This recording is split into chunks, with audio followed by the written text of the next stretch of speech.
నిజ నిర్ధారణకు అంతిమ నిర్ణయం డిఎన్ఏ టెస్ట్.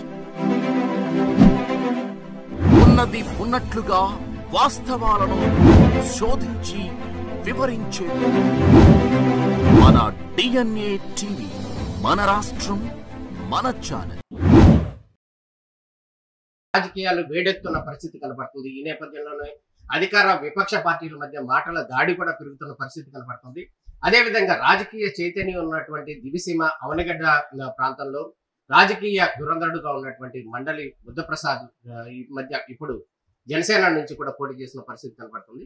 ఈ నేపథ్యంలో రాజకీయ పరిస్థితులు ఎలా ఉన్నాయి, ఆయన గెలుపు అవకాశాలు ఎలా ఉన్నాయి అనేది ముందుగా మండలి బుద్ధప్రసాద్ గారిని అడిగి తెలుసుకుందాం. నమస్కారం సార్. నమస్కారం సార్, ఎట్లా ఉంది సార్ రాష్ట్రంలో రాజకీయాలు ఎట్లా కనిపిస్తున్నాయి? ఇప్పుడు పరిస్థితులు ఎవరికి అనుకూలంగా ఉన్నాయి అంటారు? రాష్ట్ర రాజకీయాల గురించి మనం మాట్లాడితే రాష్ట్ర రాజకీయాలు ఇవాళ ఒకటే జరుగుతుంది. ఒకటి ఏంటంటే ప్రజలందరూ ఆలోచించేది ఈ రాష్ట్రాన్ని ఏ విధంగా అభివృద్ధి చేసుకోవాలి, గత 5 సంవత్సరాలుగా పోయిన ప్రతిష్టని ఏ విధంగా పెంచుకోవాలి. రాష్ట్ర రాజకీయ చరిత్రలో జగన్మోహన్ రెడ్డి గారి పరిపాలన అంత దుర్మార్గ పరిపాలన ఆంధ్రప్రదేశ్ ప్రజలు ఎక్కడొక చూడాలి. సరే, అభివృద్ధి సంక్షేమం రెంటిని పక్కన పెడితే కనీసం మనిషిగా జీవించడానికి ఆస్కారం లేని పరిస్థితులు ఆంధ్రప్రదేశ్లో ఉన్నాయి. భారత రాజ్యాంగం మనకు ప్రసాదించిన మాట్లాడే హక్కుని కోల్పోయిన పరిస్థితులు వచ్చాయి. ప్రతిపక్షంలో మా పోటీ వాళ్ళు ఏదైనా మాడటానికి, ప్రజా సమస్యల మీద మేము పోరాడటానికి అవకాశం లేని పరిస్థితి. మమ్మల్ని అందరినీ కూడా ఎప్పటికి కూడా గృహ నిబంధన చేయటం, లేకపోతే కేసులు పెట్టడం జరిగింది. ఇక సామాన్య పౌరుడికి ఏంటంటే ఏదైనా ప్రశ్నిస్తే మీకు వచ్చే సంక్షేమ పథకాలు ఆపేస్తామని చెప్పి వాలంటీర్లతో బెదిరించిన పరిస్థితి వచ్చింది.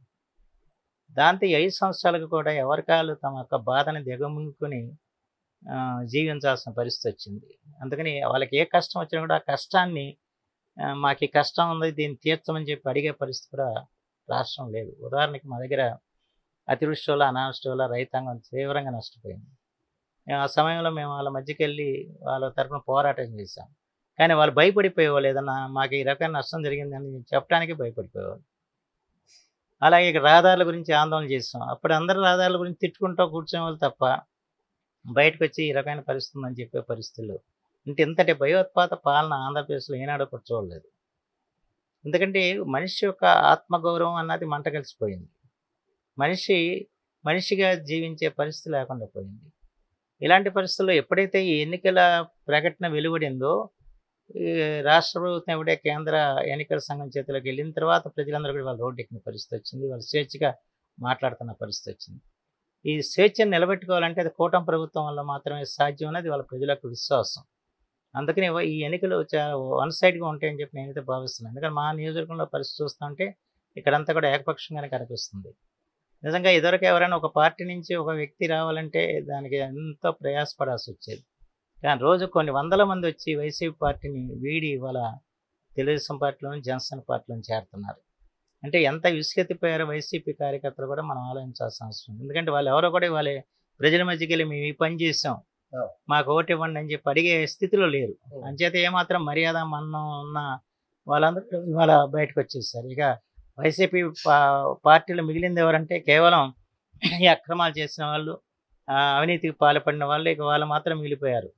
ఎందుకంటే ఈ అవనిగడ్డ నియోజకవర్గం గతంలో ఇక్కడ శాసనసభ్యులుగా పనిచేసిన వాళ్ళందరూ కూడా ఆంధ్రప్రదేశ్ రాజకీయ చరిత్రలో నీతికి, నిజాయితీకి ప్రతినిధులుగా ఎవరున్నారంటే అవనిగడ్డ నియోజకవర్గ శాసనసభ చెప్పుకునేవాళ్ళు. అలాంటిది వాళ్ళ అవినీతికి ఎవరి ప్రతినిధి అంటే అవనిగడ్డ నియోజకవర్గ శాసనసభ్యుడు అనే పరిస్థితి వాళ్ళ సముద్ర రమేష్ బాబు తీసుకొచ్చాడు.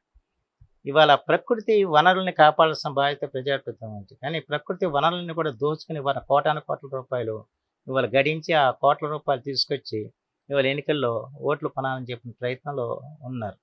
ఎందుకంటే ఇసుక దోపిడీ మామూలుగా జరగలేదు. అందులో ఈ ప్రాంతం అంతా కూడా సిఆర్జెడ్ ప్రాంతం, ఇక్కడ ఇసుక తవ్వటానికి వీల్లేదు. కానీ అధికారులు కూడా పట్టించుకున్న పరిస్థితులు, దాని గురించి ఎన్నో ఆందోళన చేసాం. దానికి ఉన్న పర్మిషన్ చూపించిన పరిస్థితులు లేవు. మా మీద చర్య తీసుకున్న పరిస్థితి తప్ప వేరే కనపడలేదు. అంటే ఇసుక ద్వారా వాళ్ళ కోటాను కోట్ల రూపాయలు గడించేస్తారు. అలాగే మట్టి అక్రమ రవాణా మామూలుగా జరగలేదు. ఇవన్నీ కూడా చట్టపరంగా జరిగిన విషయాలు కాదు. అలాగే ఒక చెట్టు నరకాలంటే కూడా దానికి వాల్టా చట్టం ప్రకారం కమిటీ వాళ్ళు అప్రూవ్ చేయాలి. కానీ చెట్లు కూడా కొట్టేసి అమ్ముకున్న పరిస్థితి ఉంది. ఇక అది ఇదని కాదండి, ఎక్కడ ఏ విధంగా దోపిడీ చేయాలో అన్ని విధాలా దోపిడీ చేసిన పరిస్థితి ఉంది. ఇవి ప్రజలందరూ కూడా గమనించారు కనుకే ఇవాళ ఈ దోపిడీ వ్యవస్థకి, దోపిడీ ప్రజాప్రతినిధుల్ని సాగనంపాలని చెప్పన్న ఆలోచనలు ఇవాళ ప్రజలు ఉన్నారు. ఇప్పుడు అవనగడ్డ నియోజకవర్గానికి సంబంధించి ప్రత్యేకంగా మనం గతం నుంచి కూడా మీరు మంత్రిగా పనిచేశారు, డిప్యూటీ స్పీకర్ గా పనిచేశారు, జిల్లా పార్టీ అధ్యక్షులుగా ఉన్నారు. ఈ నేపథ్యంలో అవనగడ్డ నియోజకవర్గంలో ఉన్నటువంటి ప్రజలందరూ కూడా, అంటే మొన్నటి వరకు మీరు టీడీపీలో ఉన్నారు, ఇప్పుడు జనసేన పార్టీలో కూడా వెళ్ళారు, వీరందరూ కూడా మిమ్మల్ని స్వాగతిస్తారని అనుకుంటున్నారు. ఇప్పుడు ఆంధ్రదేశంలో ఈ పొత్తుల వల్ల ఎక్కడ ఎలా పనిచేస్తాం నాకే తెలియదు కానివ్వండి. అవనగడ్డ నియోజకవర్గంలో మాత్రం 3 పార్టీల వాళ్ళు, ఇటు తెలుగుదేశం, జనసేన, బీజేపీ నాయకుల దగ్గర నుంచి సామాన్య కార్యకర్తల వరకు కూడా అహోరాత్రాలు శ్రమిస్తున్నారు. ఎక్కడ పొరపాటు అన్నది ఒక్కటి కూడా లేదు. ఓటు ట్రాన్స్ఫర్ అవ్వదు అనేది అధికార పార్టీకి సంబంధించి కొంతమంది చెప్తారు. అది సమస్య లేదు. ముగ్గురు మధ్య ఓటు అనేది ట్రాన్స్ఫర్ అవ్వదు అనేది అసలు అదే ఊహ గల కేవలం కళ్ళకి అంటున్నారు తప్ప అవతల వాళ్ళు ఇక్కడ గ్లాస్ గుర్తున్నది వాళ్ళ ప్రజల్లోకి వెళ్ళిపోయింది. అది మనం అడగగానే ఏ గుర్తు అంటే గ్లాస్. మొదట్లో అన్నవాళ్ళు బుద్ధప్రసాద్ అంటే సైకిల్ అని చెప్పి అనుకున్నారు, అది వాస్తవం. కానీ ఇవాళ ఆ పరిస్థితి లేదు. ఇవాళ వాళ్ళు కూడా గ్రహించుకున్నారు ఏ పరిస్థితుల్లో ఇవాళ కూటమి ఏర్పడింది. ఈ కూటమి ఎంతంటే ఈ రాష్ట్రంలో ఉన్న ఒక అక్రమ పాలన మనం పారదోలాలంటే కలిగి తప్పదని చెప్పిన ఉద్దేశంలో దాంట్లో పవన్ కళ్యాణ్ గారు ప్రత్యేకించి ఆయన ప్రధాన పాత్ర తీసుకోవటం, చంద్రబాబు గారిని అరెస్ట్ అయిన సందర్భంలో రాజమండ్రికి వెళ్ళి తెలుగుదేశంతో పొత్తు పెట్టుకోవాలని చెప్పి ఆయన మొట్టమొదటిగా ప్రకటించడం, అంతటితో కాకుండా బీజేపీని కూడా ఈ కూటమిలో తీసుకొచ్చిన అంత కూడా పవన్ కళ్యాణ్ గారి. ఎందుకంటే కేవలం కేంద్ర ప్రభుత్వ సహకారం మనకి చాలా అవసరం. ఆ దృష్టిలో రాష్ట్రాన్ని మనం ముందు తీసుకెళ్ళాలంటే కేంద్రం సహకారం ఉండాలి, మోడీ గారి సహకారం ఉండాలని ఉద్దేశంతో పనిచేశారు.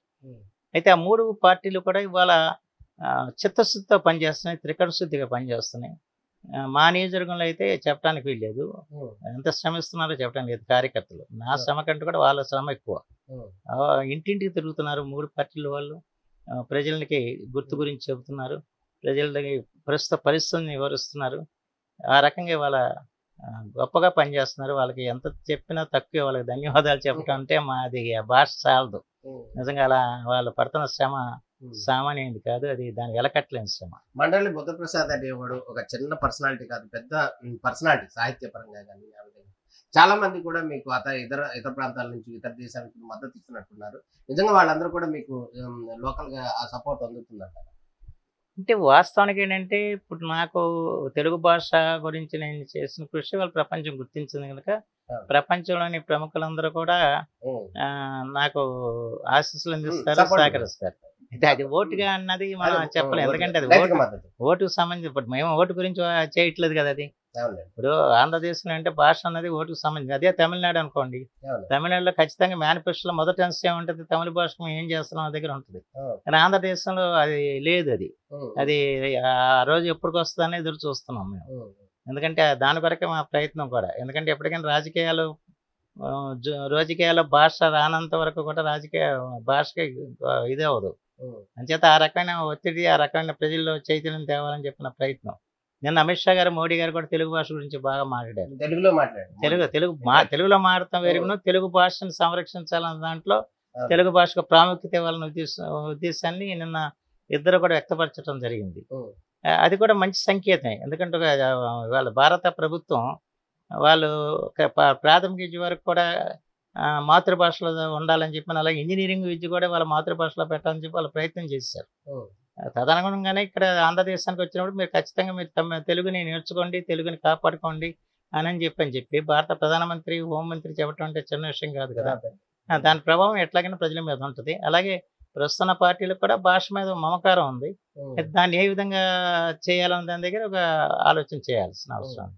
ఇప్పుడు దివిసీమ అంటే కనుక ప్రధానంగా వ్యవసాయం తర్వాత ఆక్వా పరిశ్రమ అనేది ఒకప్పుడు భారీ స్థాయిలో ఉంది. ఆక్వా రంగం అనేది ఇప్పుడు కూడా కొంత తగ్గిపోయిన పరిస్థితి.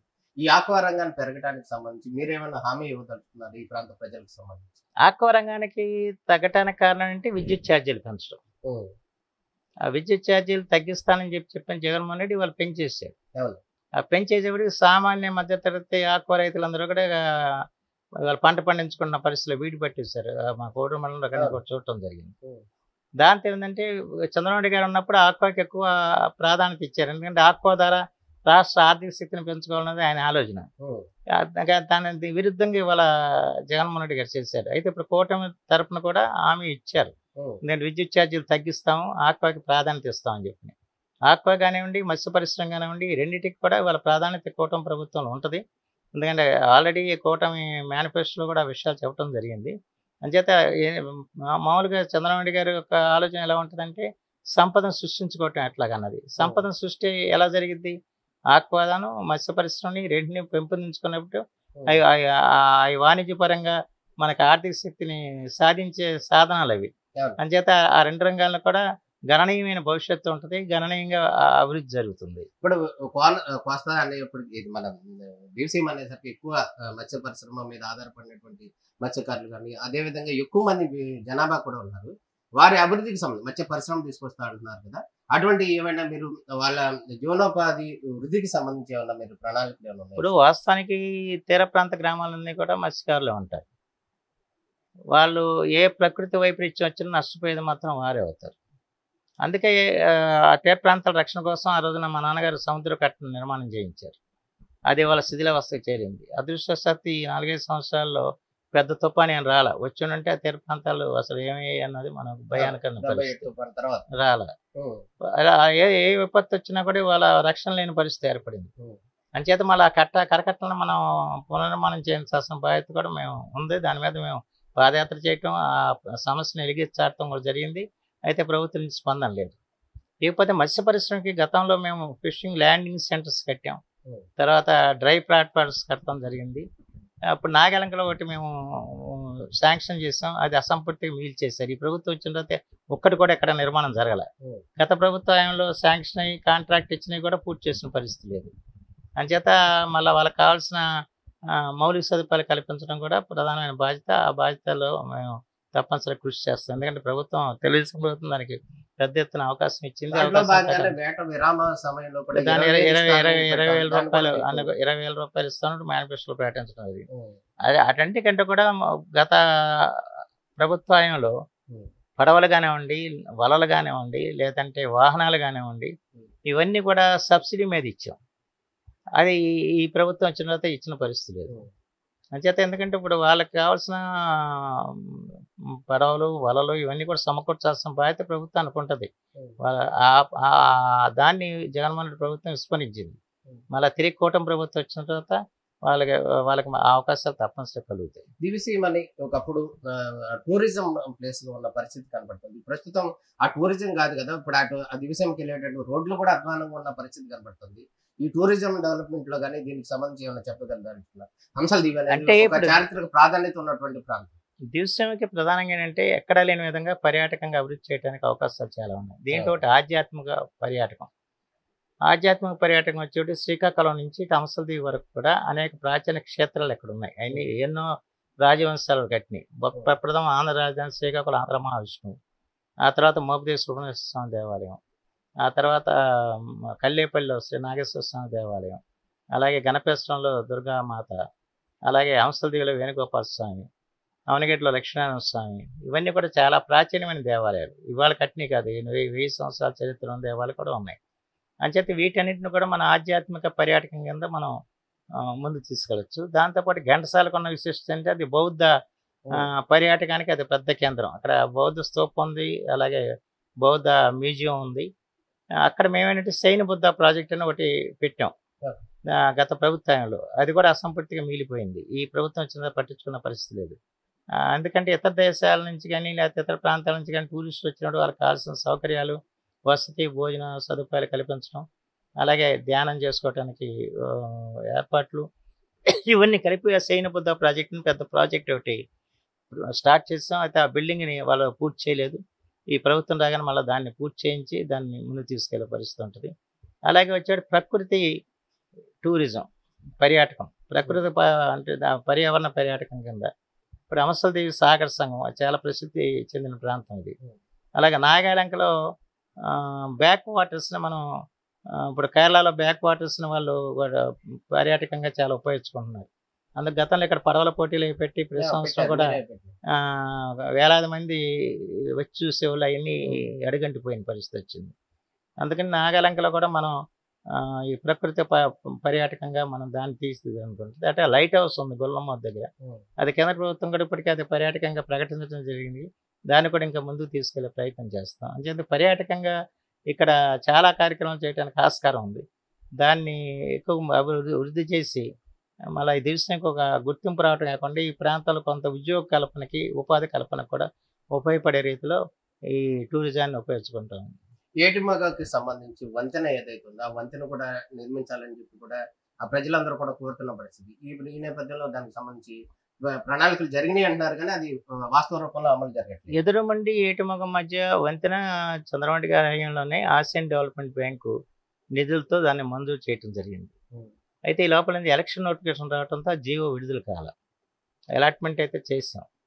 ఆ తర్వాత అది చంద్రబాబు నాయుడు గారు తెచ్చారా మరి జగన్మోహన్ రెడ్డి గారు చంద్రబాబు గారి టైంలోనే జరిగింది ఇది.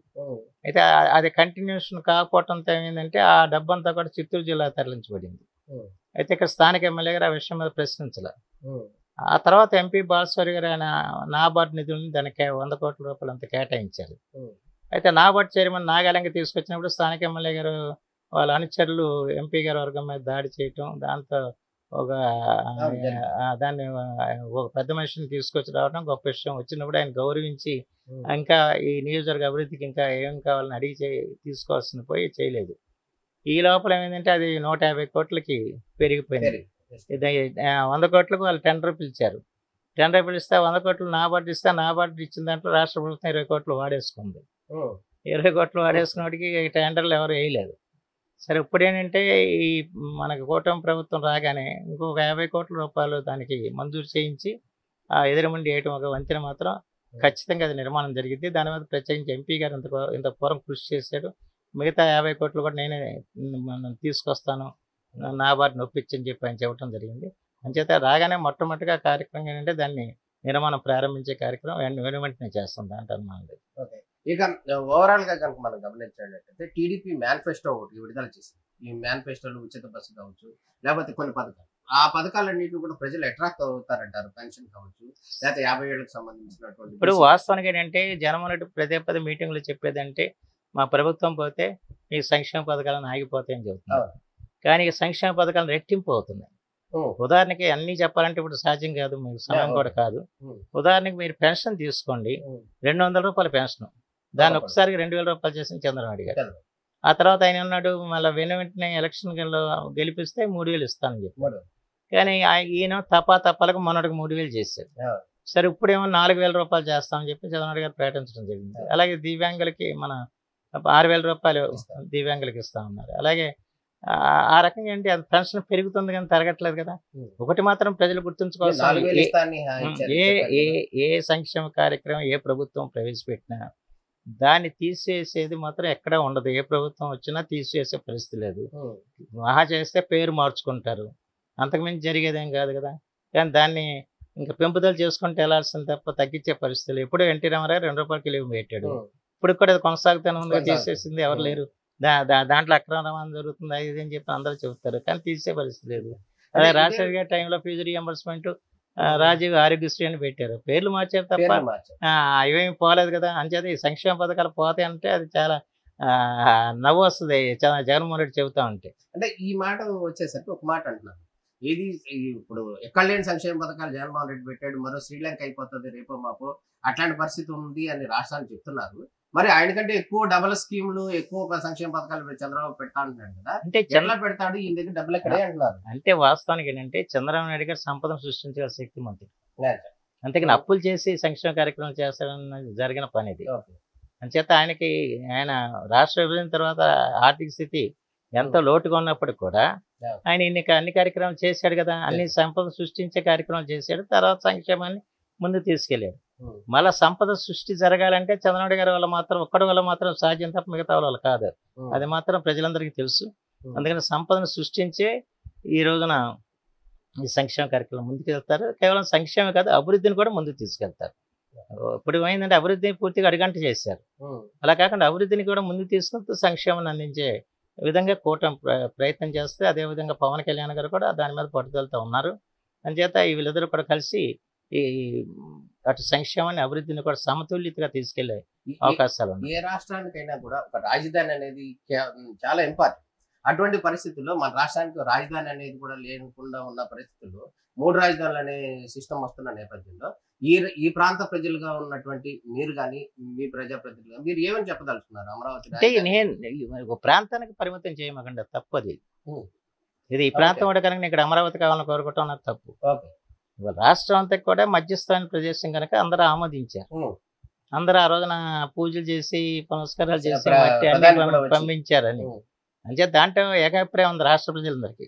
అయితే దాన్ని ఏదో ప్రాంతీయ తత్వాలని రేపాలని చెప్పి ప్రయత్నం చేశారు కానీ ఆయన ఏం చేయలేపాడు కదా. 3 రాజధానుల పని చేసి చూపించుంటే అదో పద్ధతి ఉంది. విశాఖ అసలు ఉన్నారు, వాళ్ళేమో రాజధాని కావాలని కోరుకోవట్లేదు, వాళ్ళకి ప్రశాంతంగా జీవించాలని కోరుకుంటున్నారు తప్ప. అంచేత అమరావతి విషయంలో ఈ ప్రాంతం కూడా కనుక అమరావతిని కోరుకుంటున్నారు అక్కడ అన్నది తప్పది. మొత్తం ప్రాంతాలకు అతీతంగా రాష్ట్ర ప్రజలందరూ కూడా అమరావతి రాజధానిగా ఉండాలని చెప్పి అన్నారు. ఖచ్చితంగా అమరావతిని ఈ కూటమి రాజధానిగా తీర్చిదిద్దుతుంది.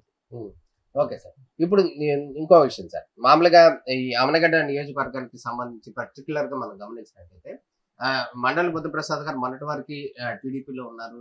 జనసేనకి సంబంధించినటువంటి పూర్తి స్థాయి వాళ్ళందరూ కూడా స్వాగతించట్లేదు అనేది ఒక మాట అయితే, రెండోది ప్రతిపక్షంగా మీకు ప్రత్యర్థిగా ఉన్నటువంటి సింహాద్రి రమేష్ ఏం చెప్తున్నారంటే ఈయన ప్రజల్లో లేడు బుద్ధప్రసాద్ గారు, మొన్నటి వరకు ప్రజల్లో ఇప్పుడు జనసేన నుంచి వచ్చారు. కాబట్టి మేమే ఎప్పుడు ప్రజల్లో ఉన్నాను కరోనా టైంలో కూడా, కాబట్టి నన్నే ప్రజలు ఆదరిస్తారని సింహాద్రి రమేష్ స్థానిక ఎమ్మెల్యే చెప్తున్నారు. సింహాద్రి రమేష్ ఏమన్నా చెప్పుకోండి, ప్రజల్లో ఉన్నానా లేదా అని ప్రజలు చెప్పాలి. నేను చెప్పేది కదా, ఆయన ప్రజల్లో ఉన్నానని ఆయన చెప్పుకుంటున్నాడు. కానీ ప్రజలు చెప్పుకుంటున్నారు ఆ విషయం. ఆయన గడగొడగా పెట్టి తిరిగాడు, ఎవరిని ప్రశ్నిస్తే తనపోయాడు వాళ్ళని. అసలు ఎక్కడన్నా ఆయన సహనం చూపి వినదేమైనా ఉందా, ఓ సమస్యను పరిష్కరించింది ఏమైనా ఉందా? ఊరికే బజార్లంటే తిరిగితే రోడ్ల దగ్గర టీ తాగితే అది ప్రజల్లో ఉన్నట్లు లెక్క. ప్రజలకు కావాల్సిన సమస్యను తీర్చినప్పుడే నిజాన్ని ప్రజల మనిషి అవుతాడు. ఈయన ఒక్క సమస్య ఏదైనా తీర్చింది ఉందా? వాళ్ళ కోడి రోడ్డు చూడండి ఎంత దారుణంగా ఉంది. ఏ రోడ్డు చూసినా, ఒక రోడ్డు అని కాదు, ఏ రోడ్డు చూసినా దారుణంగా ఉంది. దాన్ని ఏదన్నా పరిష్కారం చేసిన పరిస్థితి ఉందా? ఇవాళ ఒక పక్కన సాగునీటి సంక్షోభం వచ్చింది, ఇక్కడ 5 రైతులు ఆత్మహత్య చేసుకున్నారు. ఏనాడు లేని విధంగా 5 సంవత్సరాలు 5 ఆత్మహత్య చేసుకున్నారు. ఏమైనా కనీసం మానవత్వాన్ని చూపావా? ఇది కరోనాలో నువ్వు పనిచేస్తాను. కరోనా ఏంటి, పోలీసులతో కొట్టించావు జనాన్ని, అంతకుమించి చేసిందే ఉంది. పోలీసుని అడ్డం పెట్టుకుని ఎవరిని కూడా సాయం చేయని పరిస్థితి తీసుకొచ్చావు. చివరి కూరగాయలు పంచాలన్నా కూడా పోలీసుల ద్వారా చేయాలి తప్ప ఎవరు చేయడానికి వీల్లేదని చెప్పంటే చాలా మంది సంస్థలు ముందు రాని పరిస్థితి వచ్చింది. దొరక మాకు అనేక విపత్తుల్లో 77 ఉప్పునొచ్చింది.